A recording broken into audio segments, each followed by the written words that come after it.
रात के 10:30 बज रहे थे। देवदार के घने जंगलों से गुजरती एक सरपीली सड़क पर अजय की एसयूवी रेंग रही थी। बाहर घना कोहरा है जिसने दृश्यता को लगभग शून्य कर दिया है। अजय, क्या हम सही रास्ते पर हैं? ये कोहरा ये सामान्य नहीं है। ऐसा लग रहा है जैसे किसी ने सफेद चादर ओढ़ा दी हो। हाँ नीरू, मैप यही दिखा रहा है। बस थोड़ी देर और। विकास ने कहा था कि देवदार हवेली एकदम एकांत में है। हॉरर वीकेंड के लिए सही जगह है ना? अरे भाभी, डरो मत। हॉरर वीकेंड तभी मजा देगा जब डरने वाली ऑडियंस हो। वैसे भी ये हवेली 200 साल पुरानी है। इसके किस्से तो पूरे उत्तराखंड में मशहूर हैं। ये कोहरे का भ्रम है प्राची। देखो, आगे हेडलाइट्स की रोशनी भी वापस टकरा रही है। विकास, मजाक बंद करो। अजय, सच में ये रास्ता अजीब है। मुझे लग रहा है जैसे हम एक ही पेड़ को बार बार पार कर रहे हैं। तभी कोहरे के बीच से अचानक एक काली सी आकृति सामने आती है। अजय तेजी से ब्रेक लगाता है। ये क्या था? अजय और विकास कार से उतरते हैं। कोहरा इतना घना है कि कुछ दिखाई नहीं देता। कोई है क्या? माफ करना, क्या आपको चोट लगी है?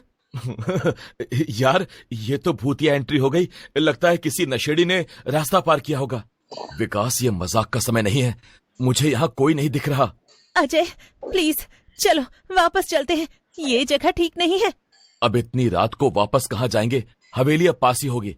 थोड़ा हिम्मत रखो। रात के 11:15 हो रहे थे।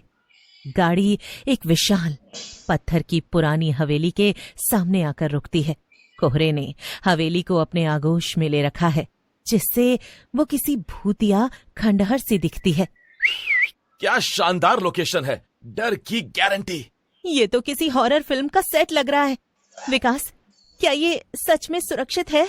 हमने ऑनलाइन बुकिंग की है प्राची, चिंता मत करो। तभी हवेली के मुख्य दरवाजे के पास एक बुझा हुआ लालटेन रखा मिलता है। लालटेन के पास एक बूढ़ा आदमी खड़ा है जिसकी आंखें अजीब सी चमक रही हैं। आ गए तुम लोग। मुझे पता था कोहरा तुम्हें खींच लाएगा। आप कौन है? क्या आप केयरटेकर हैं? मैं यहाँ का रखवाला हूँ, और इस कोहरे का भी। अच्छा बाबा, जरा हटिए, हमें अंदर जाने दीजिए। रात बहुत हो गई है। बेटा, तुम लोग एक खास रात में आए हो। इस रात ये कोहरा सिर्फ मौसम नहीं होता, ये मौत का आईना बन जाता है। जो भी इस हवेली में आज रात रुकता है, उसे कोहरे में अपने सबसे बड़े डर का आईना दिखता है। प्लीज हमें जाने दीजिए, हम यहाँ नहीं रुकेंगे। अगर रुकना है तो एक शर्त है। सुबह होने तक कोई भी कमरा छोड़कर बाहर नहीं जाएगा। दरवाजे बंद रखना और उस कोहरे को अंदर आने मत देना, वरना कोहरे में तुम्हें वो दिखाई देगा जिसे तुम सबसे ज्यादा खोना नहीं चाहते। बाबा इतना कहकर अचानक कोहरे में गायब हो जाते हैं। ये क्या था? लगता है बाबा ने कुछ ज्यादा ही चिलम पी ली थी। चलो अंदर चलते हैं। चारों डरते डरते हवेली के अंदर जाते हैं। अंदर भीषण ठंड है और हवा में सीलन की गंध है। वो मुख्य हॉल को पार करके एक बड़ा सा कमरा चुनते हैं और दरवाजा अंदर से बंद कर लेते हैं।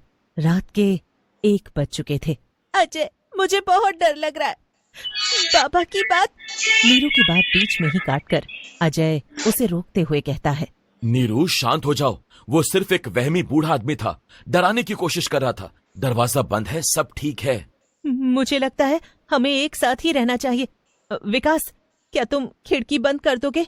विकास खिड़की बंद करने जाता है। बाहर कोहरा और भी ज्यादा घना हो जाता है। अचानक नीरू की नजर दीवार पर टंगे एक पुराने धूल भरे आईने पर पड़ती है। अजय, आईना देखो। अजय और बाकी सब आईने की तरफ देखते हैं। आईना धुंधला है, लेकिन उसमें अजय के बजाय एक भयानक चेहरा दिखाई दे रहा है। उसकी माँ का, जिनकी मौत कुछ साल पहले एक दुर्घटना में हुई थी। अजय, तूने मेरा हाथ क्यों छोड़ा? तूने मुझे मरने दिया। अजय सदमे में पीछे हट जाता है। मुझे कुछ नहीं दिख रहा। क्या हुआ है? मुझे अजय दिख रहा है, लेकिन उसके चेहरे पर। तभी आईने में विकास को उसकी छोटी बहन दिखाई देती है, जो बचपन में खो गई थी। भैया, तुम हमेशा मुझे भूल जाते थे। अब आओ, हम हमेशा के लिए साथ रहेंगे। ये क्या हुआ मेरे साथ? मैंने अपनी बहन को देखा। वो बाबा, वो इसे मौत का आईना कह रहा था। इसने हमारे सबसे गहरे डर को दिखाया है। मेरा अपराध बोध, मेरी माँ की मौत का। अब रात के 2:30 बजे थे। ये अंदर आ रहा है, इसे रोको। अजय जल्दी से एक कंबल लेता है और खिड़की के टूटे हुए हिस्से को बंद करने की कोशिश करता है, लेकिन कोहरा एक जीवित प्राणी की तरह तेजी से फैल रहा है। हमें यहाँ से भागना होगा। वो दरवाजा खोलती है और कोहरे से भरे हॉल में कदम रखती है। कोहरे में प्राची को अपने बचपन के प्रेमी की छवि दिखाई देती है, जिसकी शादी किसी और से हो गई थी। वो प्रेमी कोहरे में खड़ा उसे बुला रहा है।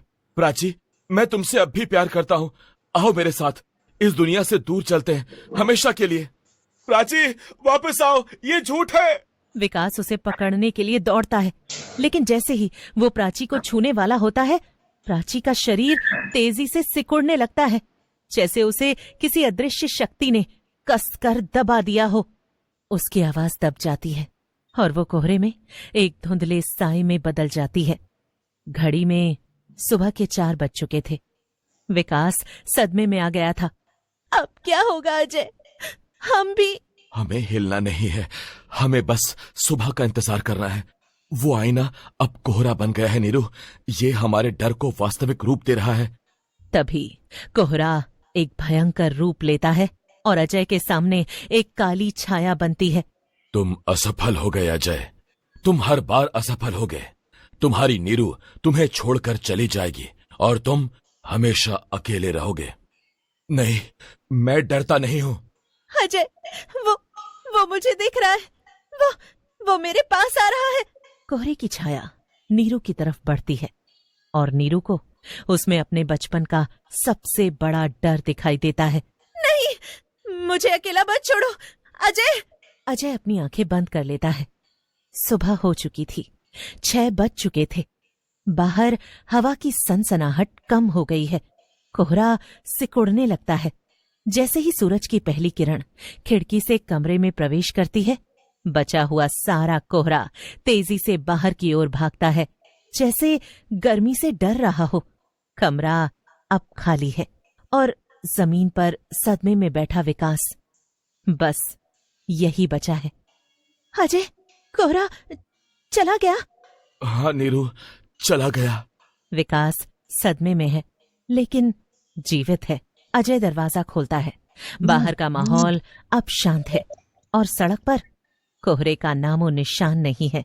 वहां न कोई प्राची थी, न कोई निशान, सिर्फ एक खाली पुरानी हवेली और विकास के हाथ में एक टूटा हुआ कंगन जो प्राची का था। कोहरा, उसने मुझे मेरे सबसे बड़े डर का आईना दिखाया और प्राची, उसने उसे ले लिया। अजय और नीरू जानते थे कि वो जिस चीज से गुजरे हैं वो कोई सपना नहीं था।